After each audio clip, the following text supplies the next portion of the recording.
The following podcast has been brought to you by Banter Club.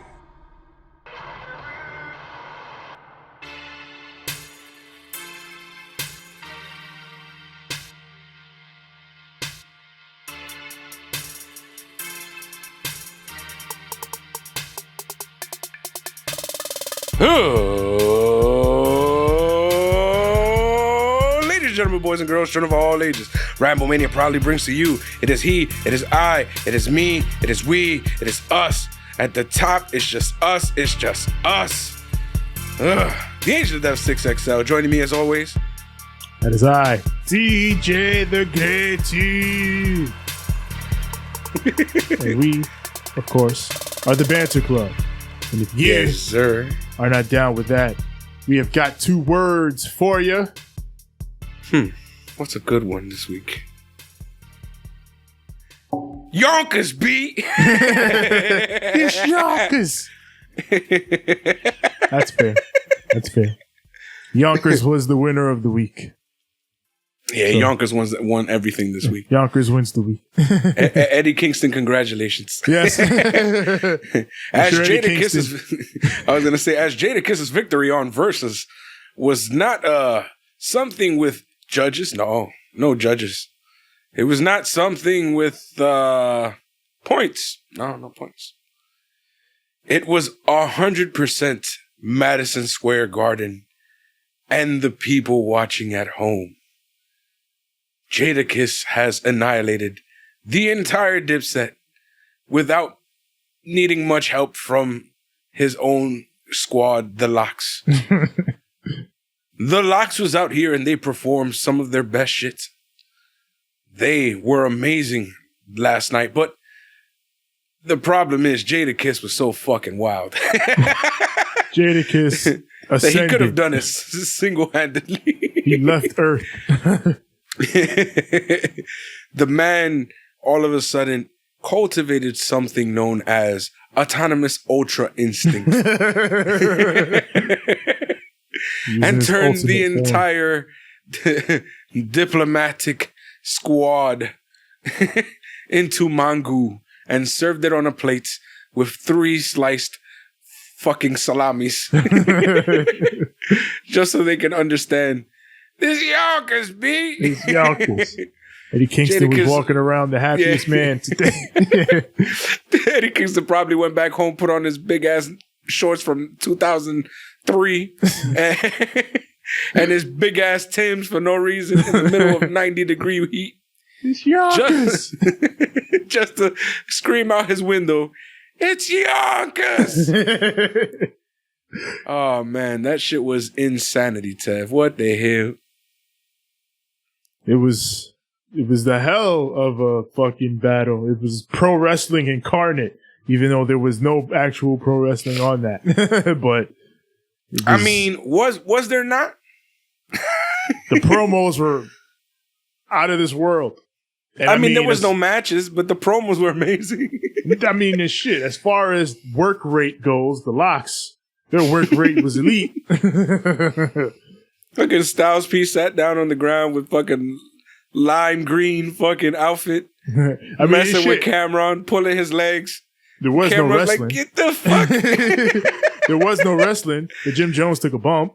Yep. So yeah, Trying to put on his stupid ass chain. so yeah, there was You some, feel better now that you got that stupid ass chain on. there was a lot of pro wrestling shenanigans in this versus battle. And why not? It was in Madison Square Garden. So All I have to say is that if this was a match, the finishing maneuver was technically that "Who Shot Ya" freestyle. yeah. But then because of Cameron doing post-match shenanigans, it continued way longer than it needed to. Who booked this shit? Hey, listen, so much shit we talk, it was some of the best booking in the world because they milked it for all they got, The bro. crowd went home happy. So yeah, it was Hell yeah. overall well booked. Funniest shit I've ever seen in my life. Jada Kiss deserves a crown. The king. The man, the king, the god of this shit. Jadakiss. Fucking. But yeah, beyond all that, we are here to talk about that good old AEW Dynamite. And before we do that, talk about some things going on in the news. Go ahead. The rating is in. 1.1 million, around the same range as last week. A little bit, tiny bit down, but still 1.1 million. Up in the key demo again. They went up. Damn, son. Did a 0.46 in the key demo, so people are fucking with this show heavy. The base that they want, that they from the beginning, and we talked about that from the beginning. They said they were looking for the older, more lapsed fans that left WWE and were looking for other shit. It seems like it's working. It seems like they're latching on to this show, and like we're gonna talk about later, it seems like they're also getting plenty of other demographics slowly but surely to come along too. And the scary shit is like everywhere we go, if you look online, the videos for AEW are doing better. Everything about AEW is better right now. And it's scary, bro. It's like, where are y'all going? Wait a minute, slow down. It's such a hot product. It's helping people who talk about the product. Like, our shit is up. Our AEW shit is up. True. Like, people are into this shit right now. This shit behind me. So. and around. And all around us. It's real right now. But, and it continues to show that is, I believe, 4 straight weeks of 1 million plus viewers and those high demographic numbers. They are on Raw's ass. Once again, the only the closest comparison is Monday Night Raw. I think this past week's Raw was like 1.9 million or something like that, and they did 600K in the demo. So, like, obviously, again, like we talked about, Raw's number is still a decent amount above this one, but they're inching closer. And if those names are really coming in, and like we said, those names are coming in more than likely, they're going to keep moving. And if people who have just been released even think about going to AEW, scary, Vince. There's been rumor that, well, not rumor, I actually heard a tape of Vince calling AEW not competition. Yeah, on a conference call, he had talked about how he doesn't consider AEW competition in the same vein that he considered WCW competition because of, the backing of Ted Turner and all that stuff. And then later on in the week, you have all of these journalists talking about how WWE was reaching out to people trying to plan a story about the Domino's AEW thing. So it's the same playbook for the past 2 decades. Same playbook. Yep. On to more news here. Names potentially headed to AEW. You alluded to a few. Yeah. One that does seem like they're coming in on the women's side. The former Ruby Riott, Ruby Soho, is saying that it's looking like it may be a done and dusted deal, and she may be headed to AEW with her 90-day almost up, I believe. Well, they got to give her a Soho squad now. Yeah. She got to have a gang again. Like, I kind of like her with before she didn't have one, but, once she got one, I was like, I like her with a gang. I like her having a squad. And I like her as the leader, as the front. So, if y'all want to do that. AEW does love their squads. Like the song goes, oh, it's fine by me. Oh, it's fine by me. And then, in some controversy, I guess, did you see Max Caster on Dark? I didn't see it, but I heard about it. And if he said some offensive ass shit, I heard they cut most of it out now, so you can't even go back and watch it. They cut the whole thing. Shit, man. The fuck was he thinking? Yeah, just shit about Simone Biles. And I think, like, for me, I watched it. And for me, it was just like, when you want to walk this line and do the edgy humor and the jokes and shit like that. And he's been doing it forever now, but I feel like you're walking a line and you gotta be clever when you're walking that line. Cause he was just outright saying it. Like, I'll make you claim mental health like Simone Biles. And it's like, that's not clever. It's just you throwing the headline in because you want to throw the headline in because you want to make a relevant reference. I hate when rappers do that. So now Jadakiss got me in my bag about this shit. Yeah. Jadakiss got me in my bag about the craft. Yeah. If you're gonna do the craft, like Eminem. Oh, so thank you for welcome I mean, I welcome you now. Join the squad. I've been shitting on this man's rapping the entire time, but nobody listens to me. I know, because like usually when he does this shit, he does it better than this. Like, he'll drop a clever little nugget or a reference in there sometimes, but like not clever to me. This week was just straight up, that saying it, and then it was the Duke Lacrosse thing. And I mean, the Duke Lacrosse thing ain't bother me because like that was a weird line anyway, because the Duke Lacrosse team was found not guilty. Yeah, they didn't rape anyone, so I don't know why you would.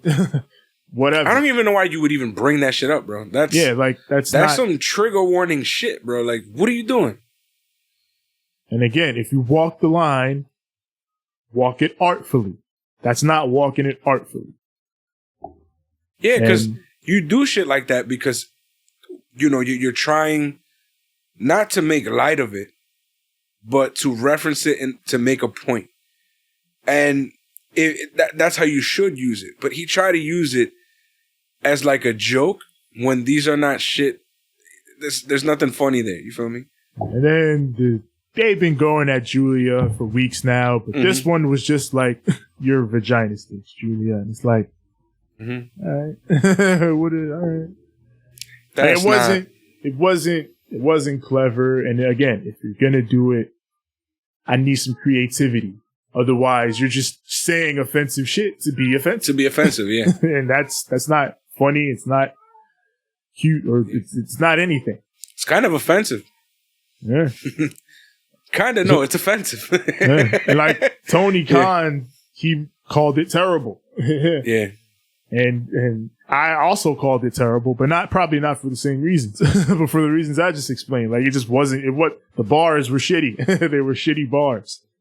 With me, it's just like, this is some offensive shit. And if you were gonna use, I'm not saying to use those references, but I'm saying, if you were gonna use any type of reference towards anything that might be something like that, then at least have it be part of the art. Don't make a fucking mockery of something just for the sake of making a mockery for it because it's on the news. Like, it's a hot topic. Like, no, man, that's fucked up. Yeah, the worst kinds of songs, they always age fucking terribly, are ones that just cram in fucking ripped from the headlines, punchlines, because 5 years down the line, 6 months down the line, that's going to be like, oh, okay, this states itself immediately.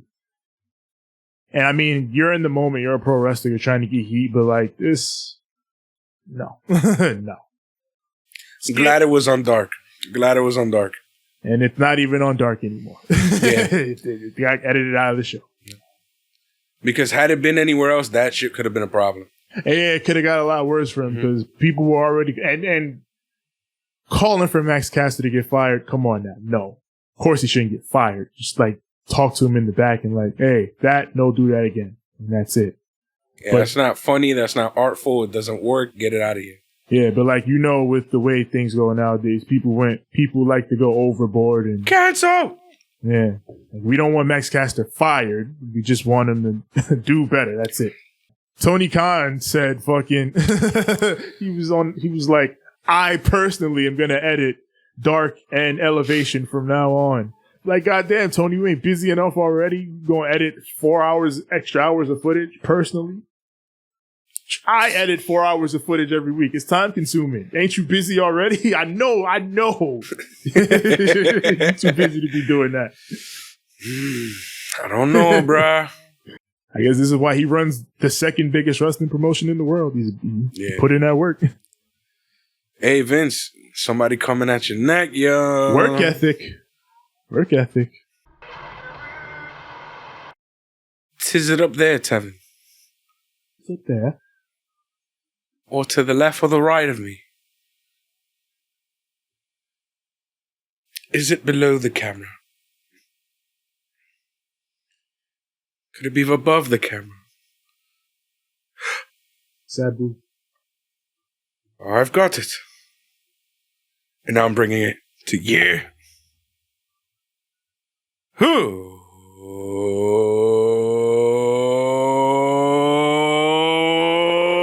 Let's banter.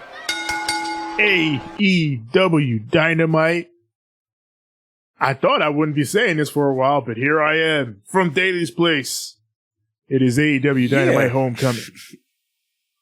This felt weird.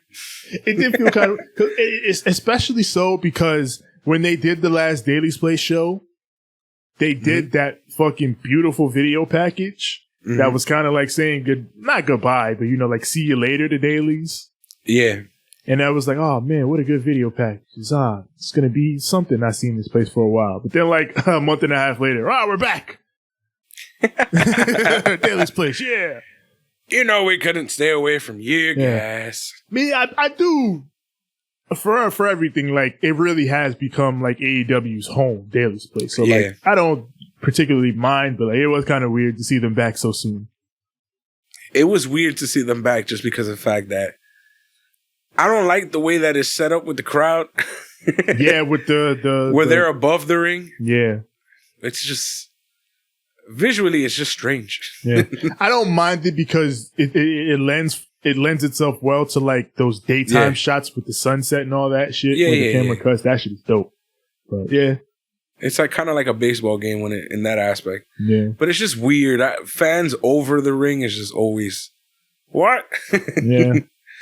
It's just, because, usually, of course, there's fans that are seated higher than the ring. But I'm saying in this case where the actual bottom platform is like up here, it's just weird to see visually. Yeah, it's the closer you get to the ring, the closer it gets floor level in equality to the ring. But in this case, it's just that little section, to be fair. It's just weird. It's that one little section. Just forever going to be like, why are you... But we open up with labor number 3 of the they just Labors start of off Jericho. with this shit. Yep, they went right. It was like it was the fucking WCW in '98. Let's open up with some cruiserweight action. This is what I was saying earlier about like the way they started the show. Yeah, on NXT is just boom. And AEW is prone to do that usually anyway. So, but here they went right with it. Chris Jericho versus Juventud Guerrera. Yo, my son Hoovy looks the same. The juice. He looks like the fucking juice. I mean, in the ring he was a little slower, but as time should be, but he's moving a lot faster than what time would normally do to a motherfucker. Yeah, like you said it perfectly. A little slower. Yeah. Like, not that much slower, but a little slower. Yeah. And it's crazy because Jericho in comparison seems so old, bro. The way this starts, it was no like... No disrespect, but you know what I mean? Like, just Juice looks... Go ahead. The opening, like, 2 minutes of this is like, Hoovy is trying to work like it's a 98 Nitro. Yeah. And Jericho's like, nah, we don't, not no more. I ain't got it like that no more. We ain't here, buddy. We ain't here. You got the juice, not me. Yeah. I'm just trying to figure out how somebody who does as much fuck. I mean, if you're on the Mexican scene and you see like Lucha Libre, you know definitely that this man does a lot of shit, bro. And it's also like interesting. I'm trying to figure out how his body keeping up with all the shit this motherfucker be doing. Yeah. And as shaky as this was in the beginning, I think Hoovy hasn't wrestled in about 2 or so years. Like, I think the last time Hoovy actually wrestled was before the pandemic really took off. Because, again, he's been out in Mexico.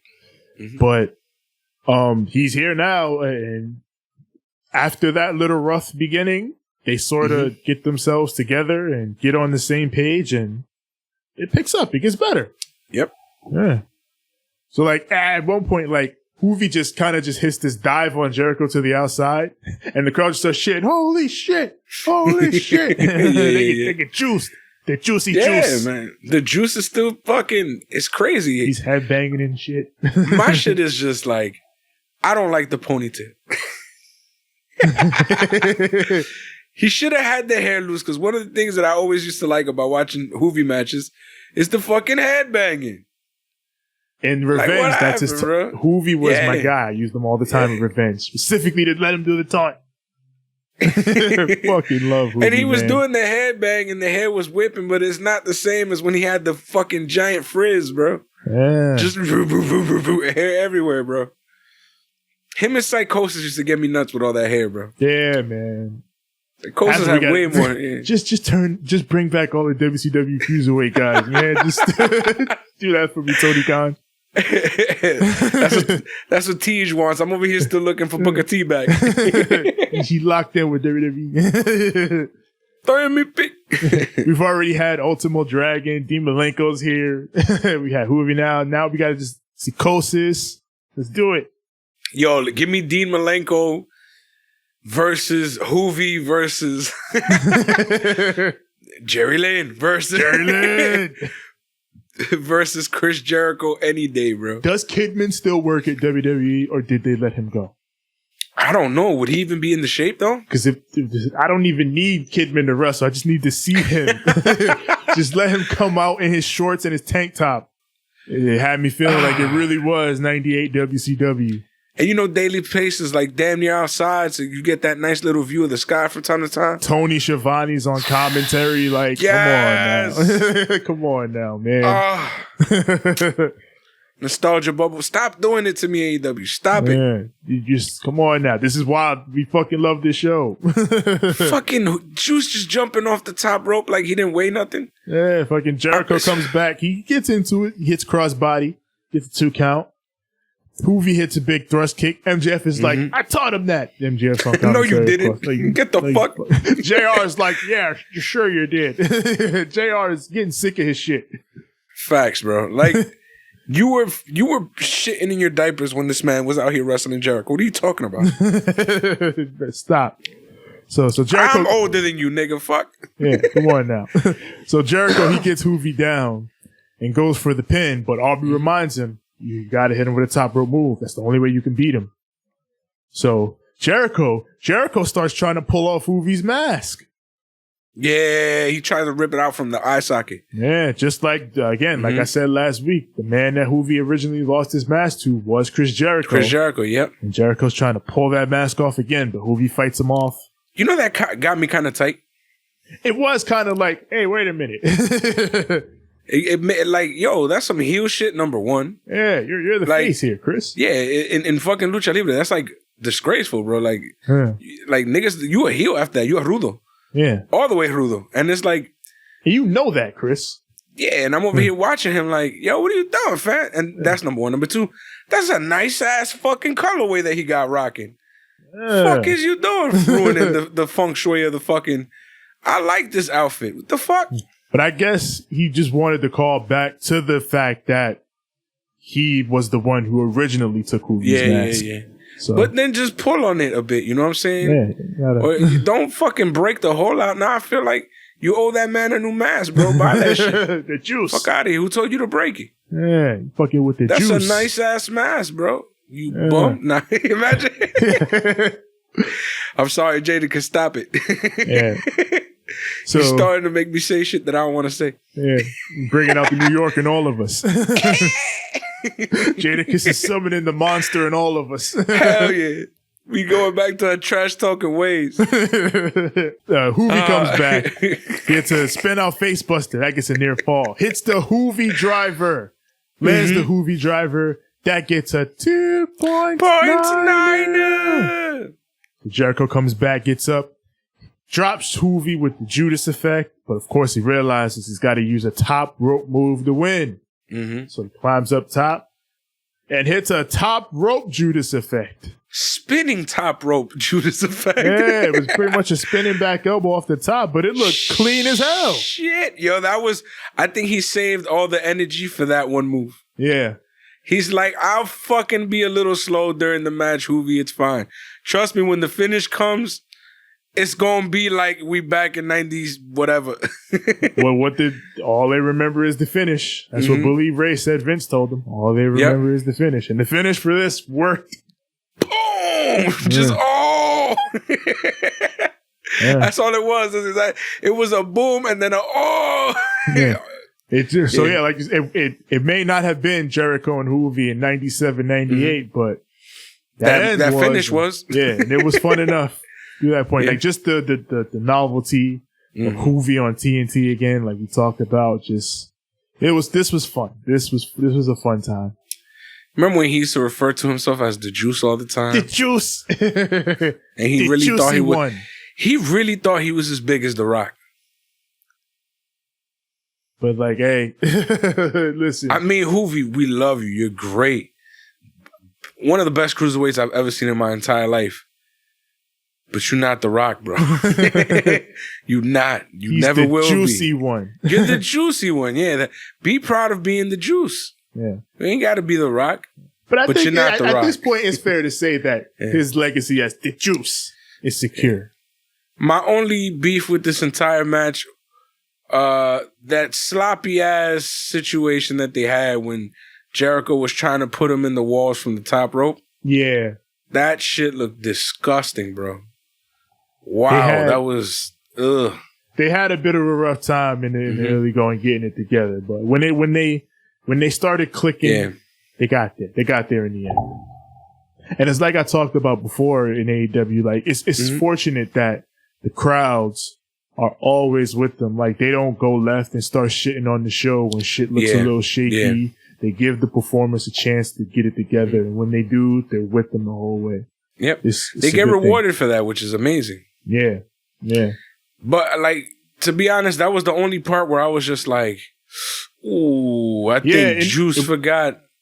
You know, like Jericho is not as, because Jericho was a lot smaller back then. Period. Like not even just like trying to say like he was chunky or nothing. But I'm saying like muscle wise, period. Like he was skinny. He was skinny just like he was a cruiserweight. Yeah. And then, when he got to the E, he got all ripped and jacked and shit. Yeah. So, he has still some of that WWE muscle weight. And it's like, he's a heavyweight now. Yeah. So it is what it is. Hoovy's still a fucking cruiserweight and is fucking great shape and is scary. But, and then after match, you know what I'm saying, post match, shit got even scarier. Oh, speaking of scary, goddamn wide load. Wardlow comes down, kills both Jericho and Hoovy. Mm-hmm. Drops them both. These are scary hours. Yeah. Hoovy gets the F10. Jericho gets casualty of war. Mm-hmm. And MJF hits the stage to announce that Labor number 4, if you didn't guess, it is indeed Wardlow. We got Dasha. She with the Lucha Bros. And Alex Abrahantes. Yes, it's an inverse of last week. Like when Pac was alone waiting for the Lucha Bros. Now the Lucha Bros are here. And Pac, his travel has been canceled. So Alex is like, we wonder who could have done that. But then the culprits walk right up. It's Andrade and Chavo. And Andrade is like, you never thanked me for giving you limos last week. Mm. And, he promises, listen, if you work for me, you'll get all the limos, you'll get all the nice things you want. And then Phoenix once again reiterates, we don't work for anybody. Yeah. They want to pop off, but since I know the Spanish, he was like we told you last week, we don't work for anybody, and on top of that, we ain't never gonna team up with you. Like, you're not on our level type shit. And I was like, oh shit. And then Alex was just like, Penta says no. Yeah. While me, on the other hand, since I understand Spanish, I'm over here like, yo, did he just say what I think he said? Oh, spicy. Yep. And then we go to another backstage segment. Well, first we go to a little like preview paper where they kind of show that we will later have Jon Moxley. Yes. With Eddie Kingston and Darby Allin. Yes. Versus the returning. Whoa. Do we call it returning, or I guess debuting? I guess. Yeah, I don't think they've been here. Yeah, because they've never been here. Yeah, but they've been over there. Everrise, ladies and gentlemen, the young cucks and the young bucks in the same fucking company. This is great. Formerly known as Everrise and 2.0 is here in AEW with Daniel Garcia. Yeah, his name is mad funny. Daniel Garcia. It sounds like some kind of weed paper or some shit. Daniel Garcia. Yo, go to the corner and give me like 2 Daniel Garcias. The green ones. Bored. But yeah, we got that match coming up. But before that, Marvez is with the Dark Order, and Hangman walks in the room, grabs his beer, is gonna walk off. He apologizes for costing these guys the match last week. He's like, "I'm sorry, I cost you the match." And the Dark Order's all like, "No, of course you didn't cost us the match. Like, you were in there, you fought till the end. There's no problem." But then Hangman is like, I feel like all this is my fault. It's because of me. Like, I caused all these problems with Kenny and the Bucks, and I just feel like I got to deal with them alone by myself. So like, sad. You guys are great. You guys are my friends, of course, but like, I just feel like for now, got to go our separate ways. The Dark Order, they mostly aren't with it, but Uno and Grayson are like, all right, you know what? No, that's what you want. I guess that's all right. You go do you. Many people noted that Hangman seemingly left a DVD in there for them. Mm-hmm. So I wonder what that's about.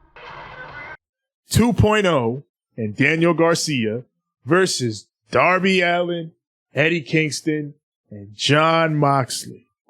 But you got to set it up the way they set it up. They said Daniel Garcia 2.0. Yes, Daniel Garcia 2.0. Which had me rolling because that shit sounds like... So what happened to Daniel Garcia 1.0? Exactly. Yo, those papers wasn't good? Nah. He made better papers, the 2.0s. The 2.0s is fire. How do those roll? They smoke good? They be hitting. Darby, real quick. Darby, he hasn't. Did you see Darby's Neutron? I didn't pay attention to it, no. I saw it, but I didn't pay attention. Why? It's awesome. And apparently Rooster Teeth did it. It's this animation of it's like this little Cuphead-esque animation, like a little side scroller. Yeah. And it's Darby skating down the street, but like it's this little, it's Darby. Oh, yeah. I saw it. The little black and white joint. Yeah, where he pulls off half of his face and it's the skull, and then he skates down. He's losing his limbs because he keeps like attacking shit, but then he'll attack something else and replace the limb that he lost. Yep. It's really fucking cool. It is. I peeped it, but I didn't pay too much attention to it because I just thought it was this video. Yeah, like I first noticed it. I was like, oh, Darby got a new video. Cool. But then they uploaded it to their YouTube. And I saw it on their YouTube and I was like, yo, this is fire. What the hell? I have to go watch it then. Because I peeped it. I'm going to have to play it up there. It was just like a little cartoon, right? Of like a little stick figure kind of looking kind of guy. Yeah. Not even like it's. Yeah. It would look like a Mickey Mouse type of situation. Yeah, like a little Mickey Mouse Cuphead type situation. Yeah, classical cartoon. Mm-hmm. And then he was just kind of skating along, but I didn't pay attention to anything else other than the Darby, the Allen on the sides. Yeah. And then they still haven't fixed that thing with Dewey. Every time I see the damn video, I just see Dewey. But it's like, it's not going to be that. It's Wild Thing. It's Wild Thing. Yeah. And then it's just weird. It's also weird seeing my man's from Yonkers coming out to Wild Thing.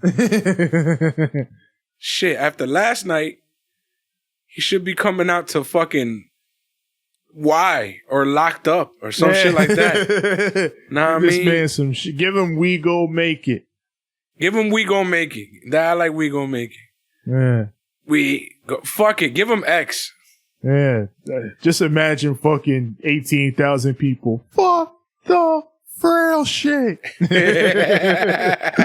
Because when my coke come in, they got to use the scale that they weigh the whales with. Facts. I remember that line. Oh my God. This you got to give Eddie some real Yankee shit, man. Got to make Facts. it happen. Especially after last night. Shit. Man. I was saying, you know what song would go perfect and nobody would even notice the difference? If they use Stop Being Greedy. Yeah. It sounds like its current theme song already. But yeah, here we go with this 6-man tag. This was another fun match. Like this, in another way, felt like a fun WCWS match. And, you know, like 3 big stars taking on like these 3 lower cards. Yeah. But like, they're guys that fans like us know and enjoy. Yeah. Like hardcore fans. Mm-hmm. But you know they would put on the perfect performance, showcase performance, and put over the big stars. Yeah. And it makes for a super fun TV match. This was the perfect kind of match to put in this spot.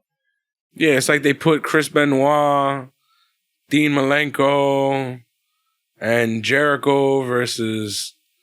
Damn, that's crazy that back then that would have been Jericho. Yeah, Jericho would have been in the 2.0 Danny Garcia slot. Yeah, with Chris Benoit and Dean Malenko. Yeah. No. Replace Dean Malenko with fucking...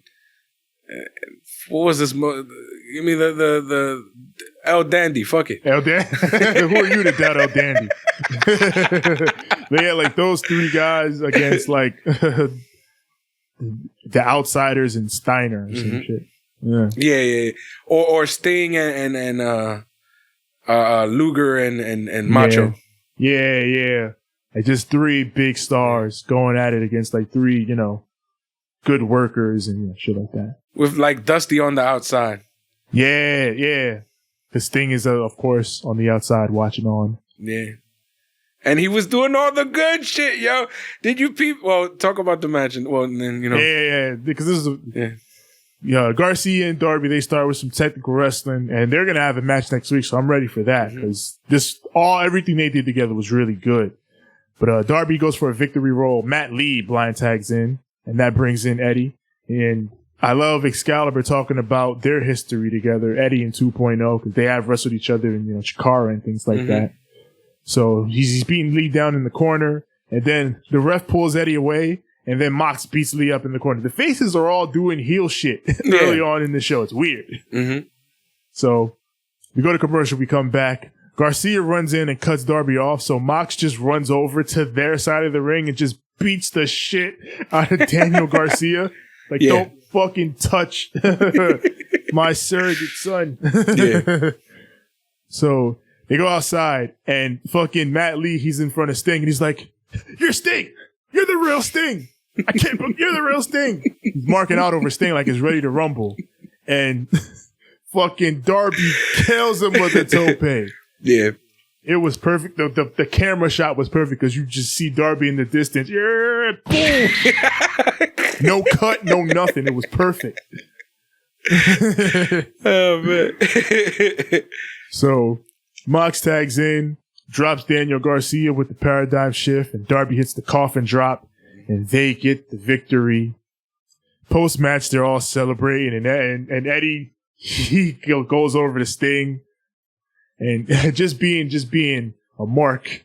Yeah. And he's like, "Do the thing, Sting, do the thing." This is the part where I'm talking about. Does it for the crowd. He starts doing all his Sting shit, and then they kind of like, you see when you were about to take a picture in the hood with like, the homie that you haven't seen in mad long. Yeah. And like, it's the OG, so the OG puts his arm around the 2 young cats that they haven't, you know what I'm saying? The 2 young cats are now the old heads. So they're the ones like, yeah, it's us, it's our turn now type shit. And the old heads like, gang. And he threw up the 2 sweet. I was like, yo, this is the most gang ass picture I've ever seen. And then Sting's face with it was just like, He went Wolfpack Sting for a second, like he needed red face paint. TK touching my WCW heart tonight. Me too, bro. Me too. Look at the shirt I'm wearing, nigga. Shit. Man. He had me tonight, bro. You go to the back with Brian Cage. talking about Team Taz. Team Taz never did anything for me. The only thing Taz ever did for me was cost me a world title match. Brings up him throwing in the towel in that Mox match. He talks about, what he did last week, and he said that was just the beginning. Because, let's be real, who better than Brian Cage? Canyon. That's it, Canyon. And Canyon ain't here no more, so unfortunately, rest in peace, Canyon. So nobody is better than Brian Cage.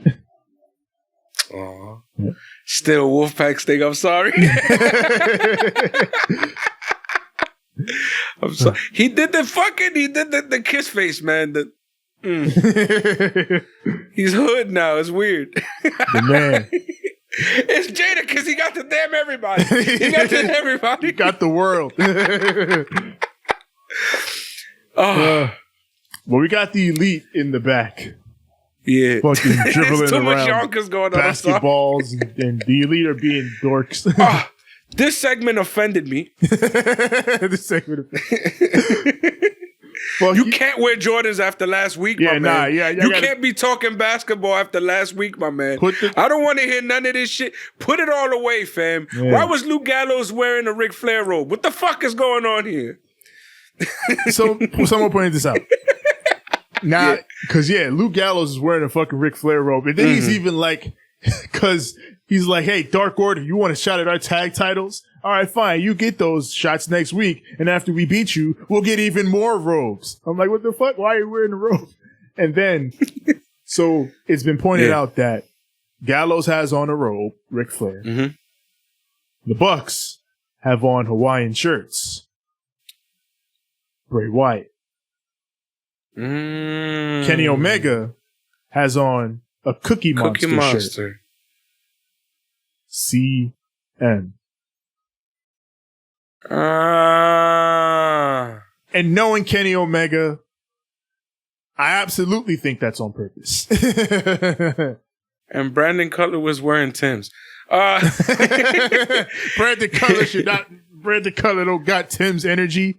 Never in his life. Nah, he was wearing some yellow sneakers, but they look like never in his life. Like 95% of the time, I was like, "Yo, is them Tim's?" Then after a while, like I took a good look and I was like, "Those is definitely not Tim's, bro. What the fuck are those?" Yeah, nah. There's some random ass basketball sneakers, but he got black socks, so it looks like Tim's. Yeah. Which I don't know, some shit. But yeah, or maybe they might be some Space Jam shit. I don't know. Yeah. Y'all motherfuckers like some fruity ass colors nowadays. I don't know what they think. But, the Bucks, they're like, there's no one left to take on our tag titles. They're gonna have to bury us with these belts. And Kenny says, as close as Hangman may have gotten, he still flubbed that game winner. And now there's nothing left for the boys but to cut down the nets. And Brandon and Nakazawa. I wanted to cut the fucking laces out of these niggas Jordans so they could get the fuck out of here with them shits. Yeah, I don't. The fuck you can't rock that no more, Nick. It's over. hey yo, Nick. Hey yo, Nick. We'll have to take them shits off right quick, buddy. Yeah, you ain't fucking playing. missing. You have to call Eddie and Mox to rob them again. How you missing dunks when you above the rim? It's unacceptable. How? Unacceptable. How? It's not the move. And then you come out here next week playing with the goddamn. Then you gonna cut the fucking the net like you did something. Like you won it all. I mean, you did win the match, but you missed the dunk. You missed the dunk. You missed the dunk. You may have won the match, but you missed the dunk. I'm offended. And it was a 3-on-1 situation. I don't give a fuck. I'm offended. Yeah, we ain't playing that game. But up next. I'm tight. I am as well. But up next. It is Christian Cage versus The Blade. The Peeps. The Peeps are out here. They're in number. We out here. They're making it happen. I had his WWE theme song in my head like this one ain't popping more. Yeah. This is Evanescence. Evanescence. Yeah. Cause I'm over here like dun dun dun dun dun dun dun. That one is great. I give him that. Yeah. Scars never heal. You know how that goes. Yeah, that was good. He's got the other one here.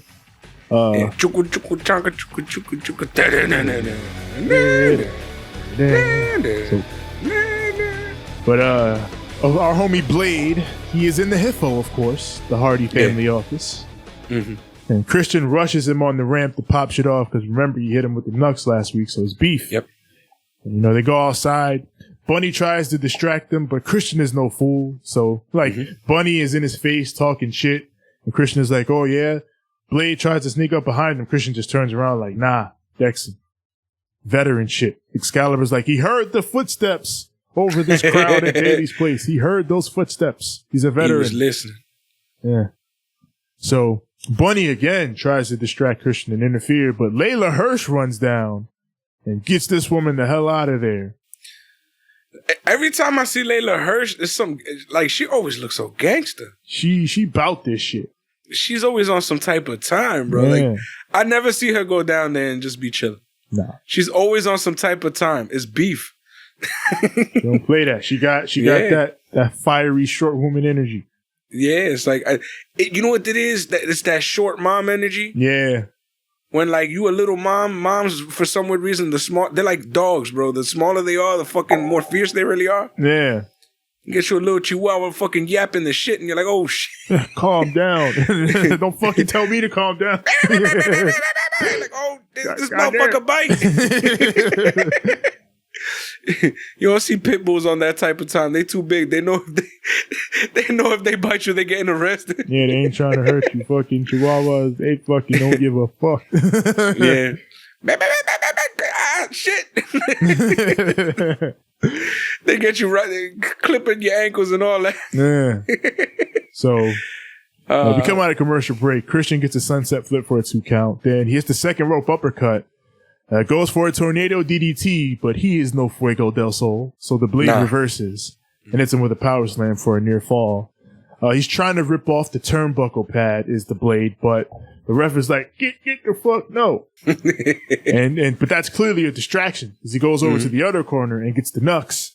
He tries to hit Christian, but Christian hits him with the spear, and that gets the victory for Christian Cage. Yes, So, yeah, big win for Captain Charisma. Peeps. Yes, they happy tonight. They're looking good. So, after this, we got Santana and Ortiz. Yes, sir. They say they promised. Ortiz is like, remember what I said. Regardless of the result of that match, we were going to leave scars on you, FTR, and ask your boy Cash about leaving scars. Look at what we did to him. And sure enough, they even showed the moment where Cash got his shit slicey. Ooh. Mm-hmm. Dax cut this great promo. He's like, I almost watched my best friend bleed out. You almost killed my best friend. This shit ain't even worth it. But it is worth it for one more time. Santana, Ortiz, we gonna take you out. Death couldn't stop my best friend. So what do you think you're gonna do? This ain't over. Beef. I'm so glad they did this promo after last week because now I am definitely ready to see them go again. Yep. They perfect way to weave the situation into the story and use it for heat. It was good. Yeah, because last week was cut a little short. We not gonna lie. Yeah. We know what happened. It was cut a little short. So in order to get the audience back into it and be like, we got hyped last time and it was not what we expected. This time they can at least be like, no. This is what happened. And now, next time when the shit actually gets popping, you're going to see what they're going to be able to do. And now I want to see what they're going to be able to do. I know these guys got a banger in them. I know it.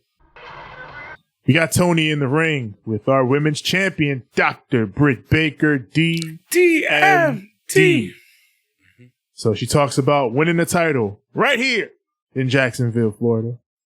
Get that Foley cheap pop, but it's time to stir it up. Red Velvet comes down to the ring. Yes. Straight out of your mama's kitchen. Yes. So Velvet, she gets in. She says, first of all, Britt, red isn't your color. Ooh. She says she wants a shot at DMD. And Britt she says, poked at the D. Yeah, poked her at the last one. Yeah. And Britt, hey, yo. Britt is like... Pause. New York, pause. Yo, Eddie, he was on commentary for Elevation. Yeah. Miro came out, and Miro was, flexing with his pecs and shit. Yeah. Eddie says, yo, I wish I could do that with my chest. Pause. Pause. I was like, yo, he's too New York. This thing is too New York. Oh my! Oh, we're gonna talk about commentators later. Oh my God! Oh man! Yo, we'll talk about that later. Go ahead. Yeah, we'll talk about that later. But yeah, Britt is like, last time we were here in Jacksonville, Red Velvet, I beat you in 3 minutes. Mm-hmm. But Red Velvet, say it. Did I hear myself say 3 minutes? 3 minutes and we're out of here, son. 3-minute warning. Rest in peace, Jamal Ambrose. Ambrose, yeah. Damn. 3-minute warning. But yeah, says she beat Velvet in 3 minutes, but Red Velvet says, things are different this time. You beat me in 3 minutes when I was an enhancement talent trying to get a chance, but let's see if you can do it now. And Britt says, that's true, but I'm different as well. And if you want a shot, you'll get it next week on the AEW Rampage premiere in Britsburg, Pennsylvania. And she extends a handshake. Velvet kicks her away. So then Rebel tries to sneak her and get the crutch, but she takes her out. And then Britt sneaks her, and they really still be trying to do heel shit with Britt sometimes. Yeah. The crowd does not focus. I felt like the crowd was pretty okay with it. They was because this was heel shit, and I feel like they was low key with it a little bit for Red Velvet. Like Red Velvet, she's pretty good at her role. Yeah. And then since they try to beat her up and jump her, like they kind of were like reacting, like she's a heel. I think it does. It works because they did it here in Jacksonville, where I think the Jacksonville crowd will probably be more with it for Velvet because they've been watching her come up through Dark and everything else. And I think it kind of worked in that respect. Yeah. So yeah, it's gonna be Red Velvet and Britt Baker for the title on the Rampage. They're loading up Rampage for those first 2 weeks. The first one is Pittsburgh, and then the next one is Chicago, and the Chicago one. I mean, we already know. Yeah. We got Dasha with Andrade, and Chavo runs up and he's like, "Hey, Andrade, I found someone who wants to work for you," and it's Fuego del Sol. Yeah. So Fuego, he's ready to work, and Chavo's like, "All right, Fuego, your job is to shine Andrade's shoes." And Fuego's like, "What? That wasn't the job you told me this was going to be." And Chavo's like, "The job changed, all right? You got to get down there and shine this man's shoes." And then he's like, "Man." And then they take him, they attack him, throw him into the gate, and then beat him down. And it turns out this is just a message to the Lucha Bros. Chavo says, "If you keep working for Pac, you'll never be champions." Why this man don't listen? They don't work for Pac. They don't work for anybody, bro. They don't work for anybody. You know what's funny though that I found like weird as fuck? Like it's just strange the way they just grab. Like I don't understand why like this was the message or how. I imagine Andrade is gonna wrestle Fuego. And it is going to be a situation, that's just to set up the situation. And, people like Fuego, so to get them heat. So it's just a random ass person, though. Yeah. Hey, it feels like all right. Come here. Yeah, it feels like Fuego is the guy they want to use to like get guys heat. Because people like Fuego, and Fuego is like a job guy, but people really like Fuego. So it's good. It's easy to use him to get heat. Gotcha. So it makes sense because fucking Malakai Black kicked him last week for no reason. Yeah, so sad. And he got booed. He got booed when he did it. So see, I'm just happy that at least Dasha looks real jacked. Oh, Dasha, she looks great. Real jack. Damn, you saw her arm when she was reaching out?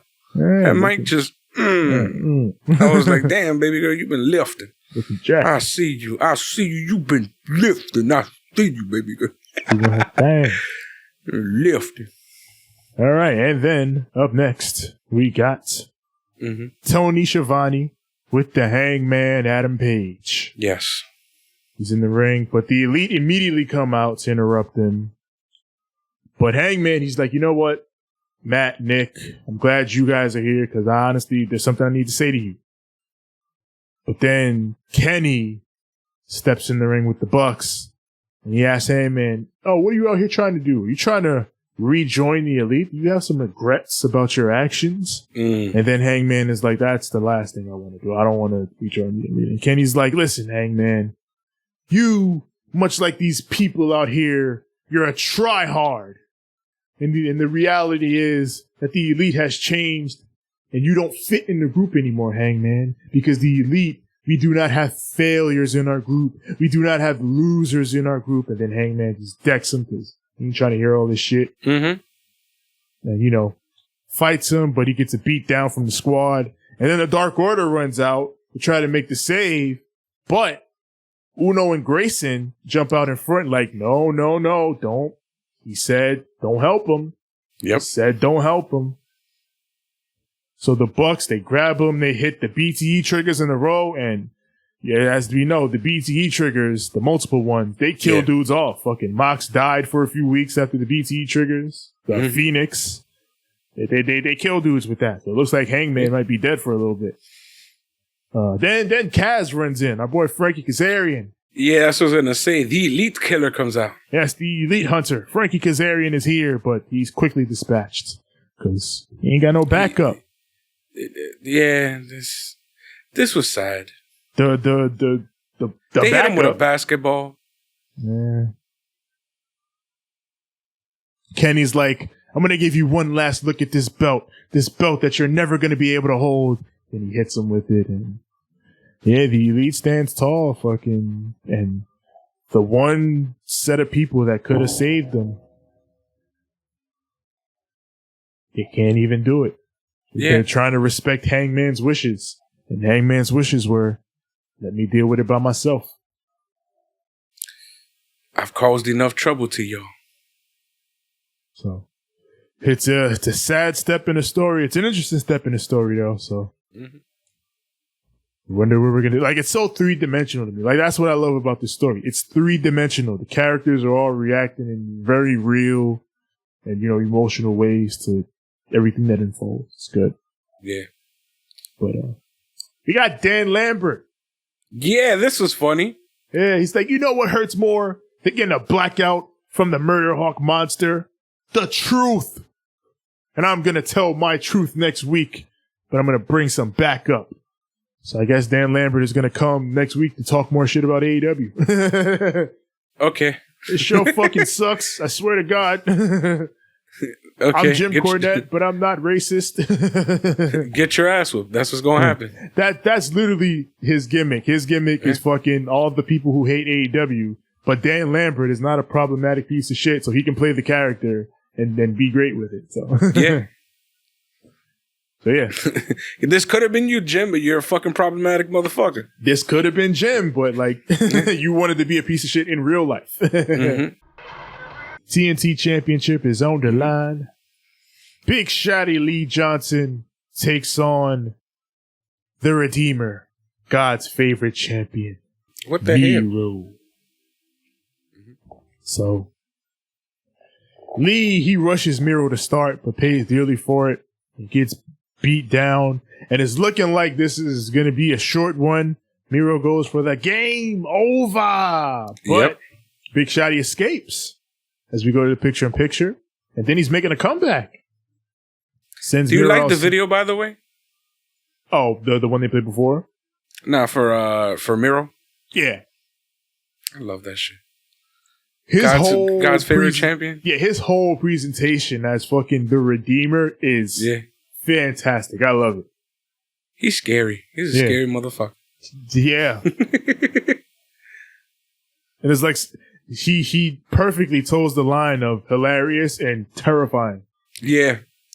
Yeah. He's like that one guy in the hood that like, he an OG and he killed motherfuckers, but he's legitimately a funny, good person. Yeah. It's just shit happens and hood shit. Yeah. Like you say shit that make you laugh. Ah, my double jointed wife. Ah, this nigga. And then you see him in a fight and he done shot like 4 motherfuckers, stabbed 5 more. This man was in a war. This dude then he comes back like, yo, what up, kid? You still living at your mama's house? Come on, dad. And you laugh and shit, but at the same time, you low-key scared because you want to say some shit, but you can't. Yeah, like, yo, bro, I seen you do some shit. I can't look at you the same way. Yeah. Oh, you scared of me now? Come on, you know me. Hey, me. Come on. Hey. You know you my guy. Come on now. You over here like this? Nah. I'm your guy now. But give me a hug. Come here. Nah, I seen what you did to Pepe and all them niggas. Nah. So, Lee, he goes for a tope suicida. Yeah. He hits it. It's another one and another one. And Miro selling this is great because he keeps getting hit. And he's just pissed off, like, fucking stop. Yeah. So, hits him with a top rope crossbody. That gets a 1 count. Mm-hmm. So, Miro rushes him in the corner, but Lee dodges it, drops him with the super kick. And then he goes up, hits the frog splash. That gets a 2 count. That gets a near fall. So now Miro's fucking pissed. And he drops Lee, pulls him into the game over. And that is it. It's a wrap, y'all. Yeah. But since he's the Redeemer, he's proud of Lee Johnson's performance. He loves that he performed so well. And he cradles his head and he's like, I forgive you, Lee. I forgive you. This is so funny. It's like he really, no, I'm doing a good thing. He murdered this man and then forgave him. He forgave this man. I love you. It's okay. Yeah. It's okay. It's okay. I killed you, but it's okay. You're gonna be all right. Yeah. Like, fucking, damn, son. That's like Jada at the end of last night. Nah, it's all peace. Jada Kiss was legit Miro. In fact, Jadakiss is God's favorite champion. He's the Redeemer, bro. Yes.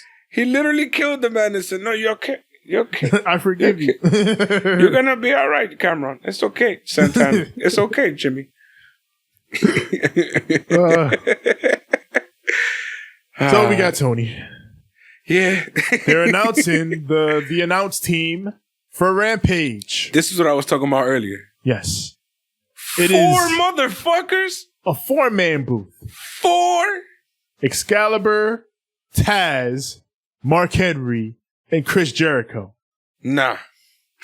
That's a lot. Nah. It's a lot. I don't think we need 4. Give me Excalibur and Taz on Rampage. Give me Schiavone and Jim Ross on Dynamite. Then put everybody else on the other 2 shows. I don't need this many people. I really don't. All I need is 2 people. Yeah, 2. I at most fucking 3. Excalibur, Taz, and Mark Henry. That's the thing. I don't need 3. I don't need 3, but they like their 3 sometimes. So, yeah. And to be honest, I mean, if that's the case, then Jericho's barely ever going to be on commentary.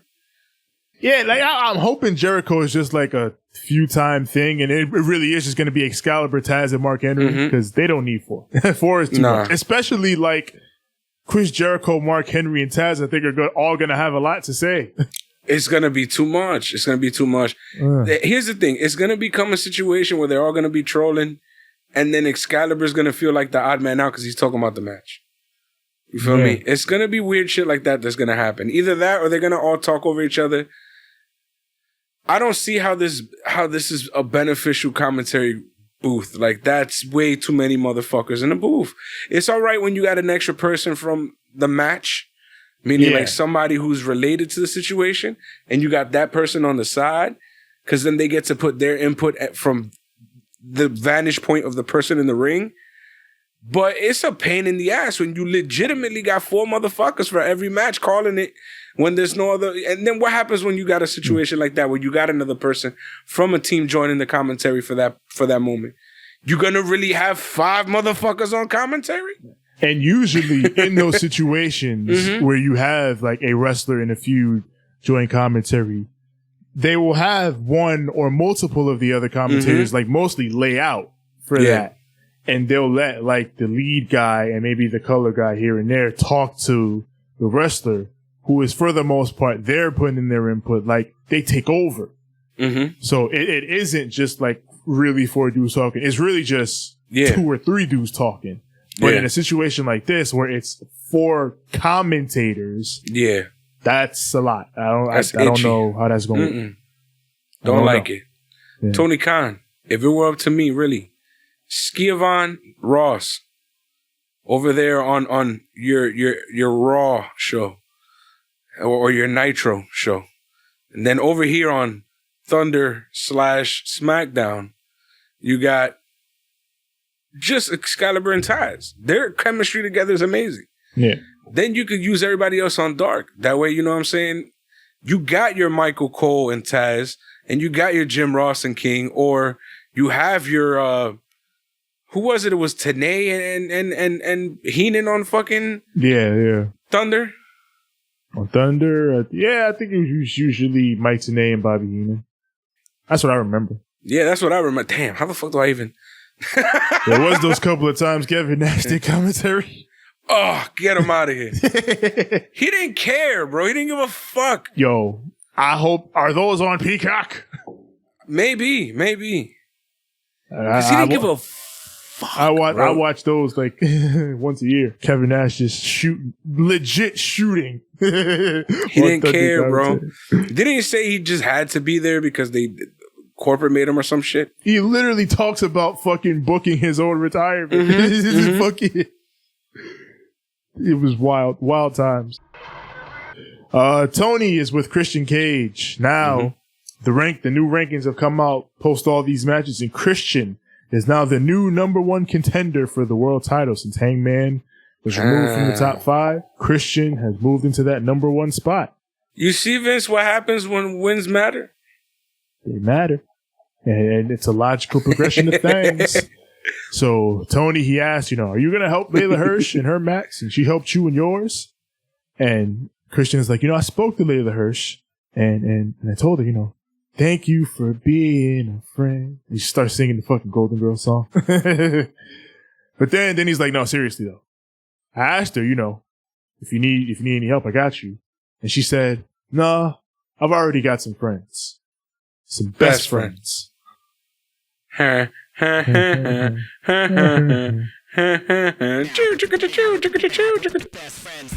ready. Yep. So he moves on to the title. He says he came back not just to be around, not just to, hang around and help young guys and pass on knowledge and have another run, but he came back to win titles. He says he's going to be there next week, and he's known to stir up some drama. In fact, you can say he's pretty good at stirring up drama. In fact, better than good. You can say he's elite. He walks off.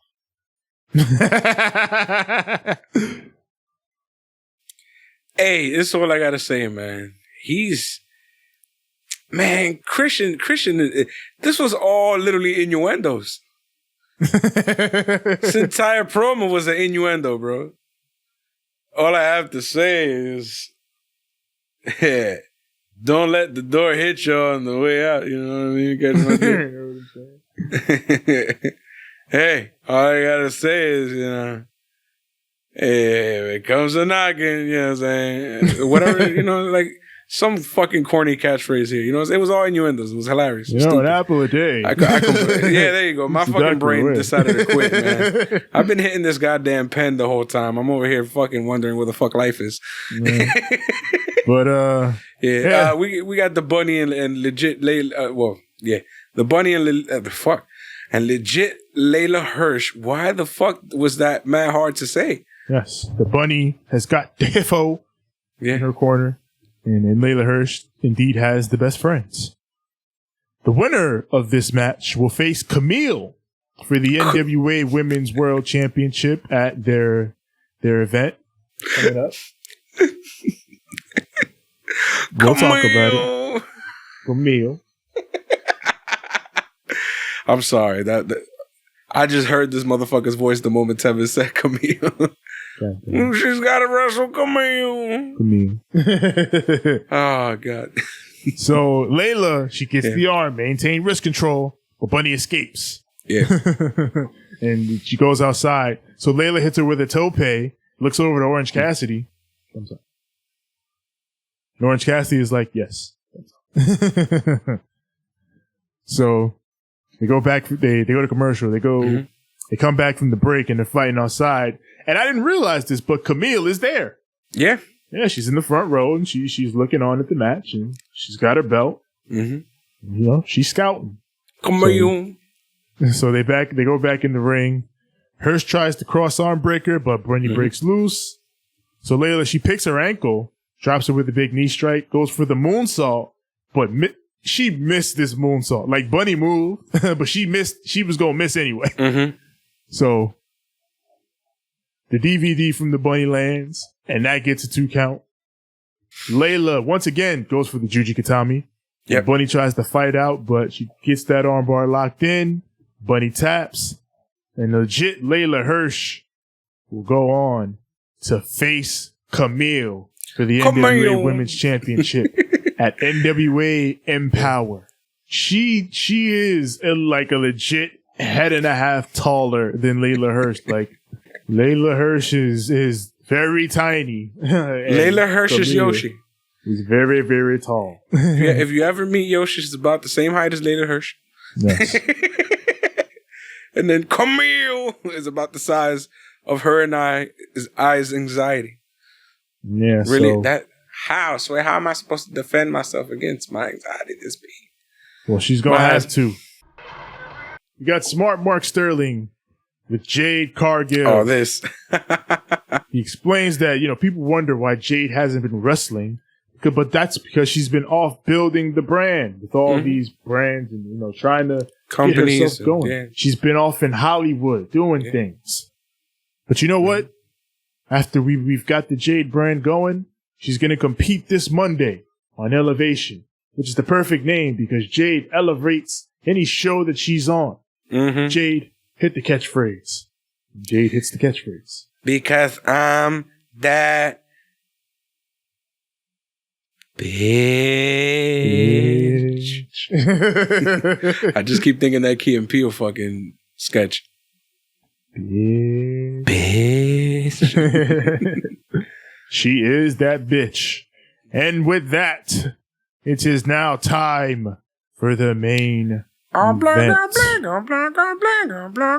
Malakai Black versus Cody Rhodes, the light versus the dark. Undertaker versus Shawn Michaels. And shit like that. Isn't it crazy this motherfucker damn near got the same entrance? Aleister Black, did you peep the video? Yeah, it was man, the song was fire. His WWE song was fire. Yeah, so that's what I'm saying. He knew. He knew what to do. I got fire entrance, fucking when he took his mask off, all that. I like that it blacked out for a second too. There was awesome fucking visuals. I like the Beelzebub headgear where he looks like the evil goat. Yeah. All of it. He looks fucking nuts. I like the fact that it was like the little embers of the flames, like we used to see in his old video, but instead of it being in color, now it's in black and white. And then you have that bright light behind him as he comes out of the tunnel and he looks all evil and spooky and cool, and then lights go out and then he comes in the ring and he has the fucking red shit on his head and then he takes that whole red shit off and yeah, all of it. Yeah. And of course the eye, the black eye. Yes. It continues to grow. Fucking. Yeah. I guess he don't feel like going to the doctor or whatever because that shit is consuming his face. But he gonna be Two-Face by the end of the year. Yeah, gonna be Darby Allin. Facts.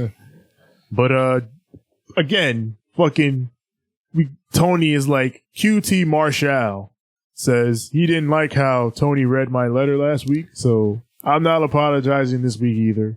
I'm going to do it next week. I'm just going to give you... Is this genuinely the angle? Like QT is prolonging it? Or do they just keep like forgetting to do this segment or getting timed out? I wonder. I think this is legit. I think it's legit. I guess. Because man, every time we just get to like damn near the main event and Tony's like, QT said next week. Yeah. So I mean, he'll take his time. I was going to say something about Aleister Black.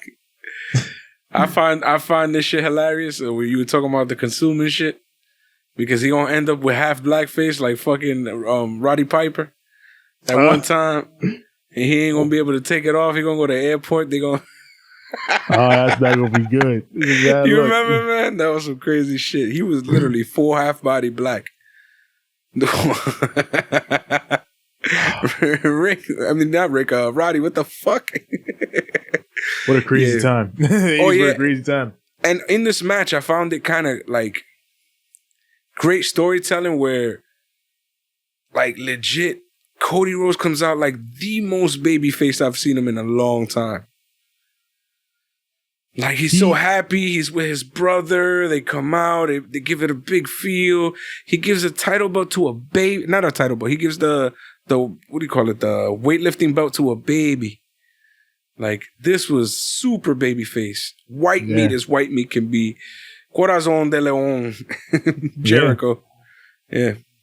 He was pure babyface in this match. And well, the bell rings, the crowd's chanting holy shit. They're just staring at each other. And the crowd's chanting holy shit. I mean, wouldn't you? These motherfuckers are savages. They're like, holy shit, it's this guy. But Black immediately goes for the leg, but Cody counters, tries for the figure four. Black eye rakes him, chains Cody into the half crab, and Cody is able to escape, but he's got him. He's going for that leg. He's striking it. Cody goes up top, but Black, he kicks him off the top rope, and Cody falls backward through the timekeeper's table. Just crashes, and, you know, he looks like he's down and out. And Black rolls him back in the ring. Cody tries to fight, but his leg is fucked from going through that table. And Black just sets him up, drops him with the black mass, covers him with the foot on the chest. Referee counts 1, 2, and 3. He fucking squashed Cody. Excuse me? That was it? I fully expected Malakai Black to win this match. I did not expect Malakai Black to squash Cody in this match. Murdered him. He didn't get nothing in. He squashed him harder than Brody squashed him. Cody got shit in this match. He was clutching his knee. Once he got them with that leg kick, Cody was done. He got in no offense. He was fucking them up, bro. Like, I'm sure people are somehow going to complain that Cody doesn't put people over. Bro, they put the motherfucker through a damn table. Cody got no offense in this match, bro. They put him through a table. Cody got Carmelo Hayes offense in this match. Shit. They finished it the right way this time. Yeah. Because shit, if you're going to do all that, then the other guy has to win. The other guy got to win. He just whooped his ass. That's it. Fuck. Triple H take pointers right here. This is how you book it right. You do that. If you go, the other guy has to win. Yeah. There's no other way. This is how you do it. Jesus Christ. Definitively, with a foot on his chest. On some caveman shit. I don't care. I've just conquered your ass. This motherfucker turned into Captain Morgan at the end of that match, bro. Yeesh. This nigga just... that was the end of it, bro. And then post-match, Cody was about to say some shit. Yeah, Tony hits the ring, and he's like, Cody, are you okay? And Cody gets the mic, he starts to talk, and he's like, legacy is a funny thing. I'm sure you would know. But he says, when I was 15, was being a ref, and my dream in wrestling was to take the championship that they took from my dad in the garden. He gets to his feet, and, you know, some of the crowd is starting to sing the song, na, na, na, na. Yeah. Goodbye. But he's Cody. By the end of this, he turned them, and they were all chanting for him. So he talked about leaving WWE. Yep. And meeting Kenny, Matt, and Nick. Now people laughed at the idea of them starting a revolution. But look at them now. Cody says, this ain't an alternative. God damn it, this is competition. And the whole time I think he was starting to like limp around, so he started taking his boot off and shit. Yeah, like they left the crutch for him in the ring. That was the key. Mm-hmm. That's the key. They left the crutch for him in the ring. Yeah. And, you know, he says, you know, we set the table. And now maybe some new people can sit at this table and eat. Mm-hmm. He says, you know, it may not have always been perfect with the elite, with those EVPs, but I love those guys, and I hope they know that, and I will forever be tied to them.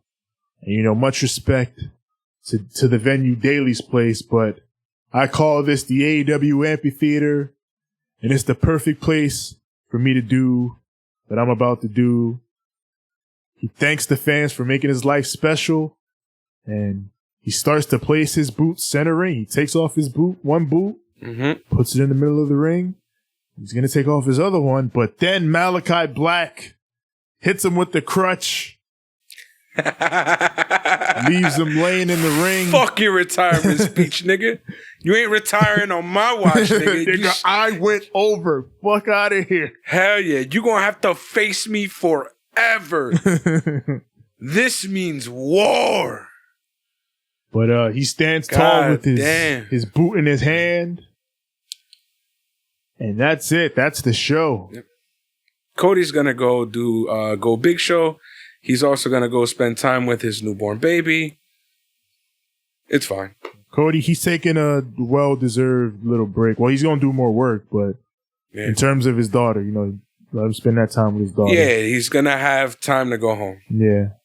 It's not, because doing the show is not like and especially wrestling where you got to like travel every, so now he can just literally go home and hang out for a bit. Just like he did for Brody. He put this dude all the way over on his way out. And Cody talked about on the conference call, AEW had a conference call recently. He talked about that in that too, how one of his goals and one of the goals of AEW is, we set the table. The Golden Circle sets the table, the EVPs and the guys that we're pushing right now. We set the table with those guys, but we want new people to be able to come in and eat at that table. We're not going to be on top forever. We know that eventually we're going to have to transition and bring in new guys that can be at our level. Well, to be honest, they weren't the ones trying to be on top to begin with. They were trying to put over a few other guys. They were trying to kind of take the sidetrack. And, they had guys like Kenny and Hangman doing tag team shit. But then the crowd started, not the crowd, but the fans started complaining. Yo, these are our guys. What the fuck? Why are we waiting? Yeah. So, y'all wanted to fast track this shit. They're doing what best they can. But to be honest, like, I feel like, they know what they're doing. They're going to get the right people over. You've seen what they're doing on, on Dark and shit. Like, come on now. Yeah.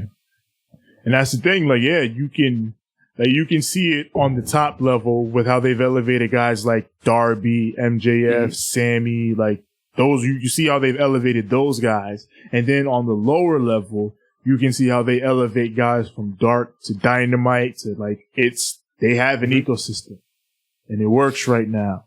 And I feel like in years' time, or even in years' time, we're going to see how that truly, truly works and how new stars develop. Like Cody said, I want AEW to look different in 3 to 5 years than it does right now. I don't want the same guys running around having the same feuds. I want it to be fresh.